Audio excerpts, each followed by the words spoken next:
2021 is coming to an end, and this has been a year for me. Like ups, downs, good moments, bad moments, like wow moments. I have been all over the place this 2021. So let's talk about it. January, I found out I was pregnant with my second child, and I was terrified. When I say terrified, I was like terrified. Like, this was my first year as an official warrant officer. I completed all of my schools, did everything I had to do. I PCS to Hawaii, and I was excited. I got to Hawaii in September 13th to be exact. Got to Hawaii, I have my dream job, I'm working, I'm enjoying myself, I'm at PT with my soldiers, like I'm getting a feel for what I'm going to be doing, and I'm loving it. And now I'm pregnant. And it just so happens I found out I was pregnant while my mom was here visiting me in Hawaii. Like, wow. Well, anyway, that was my January. So January was pretty good. I'm getting a feel for my job. Around about March, it's when the pregnancy symptoms started kicking in, and I was like miserable. Like, when I say miserable, I was miserable. But that's neither here nor there. My daughter's here. She's happy. She's healthy. We were good. So March wasn't too good for me. April, I get married. Yes, I got married while I was pregnant. However, before y'all come for me, my husband and I were together since like 2018. So we were together for a couple of years. Anyway, we got married in Hawaii at Magic Island. Oh my goodness, it was beautiful. However, we were late to our wedding. Parking was horrendous that day. Like, horrendous. It was during COVID, and Hawaii was like on complete shutdown, like Fort Knox shutdown. But we still had a beautiful wedding. We had a gorgeous ceremony. And of course, I was in Hawaii, and when in Hawaii, why not? I had a beautiful Hawaiian traditional wedding. Oh, I'm gonna show you the pictures. It was absolutely amazing. Afterwards, we went to, I can't even remember the name of the restaurant, Duke's. We went to Duke's. And yes, that's not a traditional restaurant to go to afterwards. However, it was still during COVID, and that was the only restaurant that would seat my party. So, baby in January, sickness all in March, married in April. Here comes June. We moved from we had a cute little apartment in Honolulu. We moved from there onto a military installation. And me, of all people, never in my life did I ever think I would live on a military installation. Like, for me, that was like the ultimate, like, you are a mom, you're a wife, like, when you have to get into a minivan, like when you go from being all cute and sexy to riding in a minivan. Not saying that people riding in a minivan are not cute and sexy, but it's a different feel when you're like accepting of minivan lifestyle. But anyway, so we've lived on base. So far it's been okay. Like, no complaints. But anyway, so that was my June. Oh, this pregnancy was terrible. So throughout the pregnancy, I was starting getting sicker, found out I had preeclampsia. So it was just back and forth visits to the hospital. My daughter was due, oh, look at that. I forgot what day she was due. No, I want to say October 1st. Yes, she was due October 1st.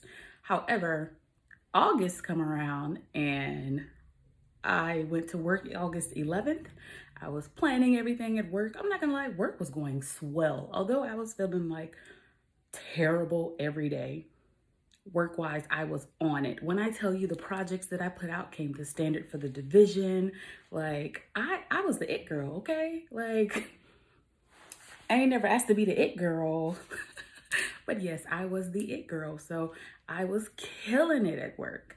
So August 11th, I walk into work, I'm talking to my boss, and I'm getting her prepared because I want to take leave before I start, the transition to having my baby. And I told her I would see her later. Went to an appointment. I was stuck in the hospital from August 11th to the day I delivered my baby, which was August 21st. So from August 11th to August 21st, I was in the hospital. I delivered my daughter August 21st at 3 p.m. And we left the hospital August 27th. My daughter was only 35 weeks old, so she had to go to the NICU. So I got my NICU mom wings, and I was like, oh my goodness, that was like the worst week of my life. Like, to my NICU moms, you ladies are some true survivors, and you ladies are absolutely awesome. And I feel you. I completely feel you ladies, and my heart goes out to you ladies, but your babies will come home. Um, yes, I was a NICU mom, so when I finally got my baby back a week later, oh my goodness, it was absolutely amazing. And then it set in, I'm starting over. Like my oldest daughter was 7 at the time, and now I have like a week old baby. Like the hustle and bustle, postpartum, all that good stuff. I was like, how do I do this? Like I'm starting over. So my mom came to help, which was awesome having my mom there.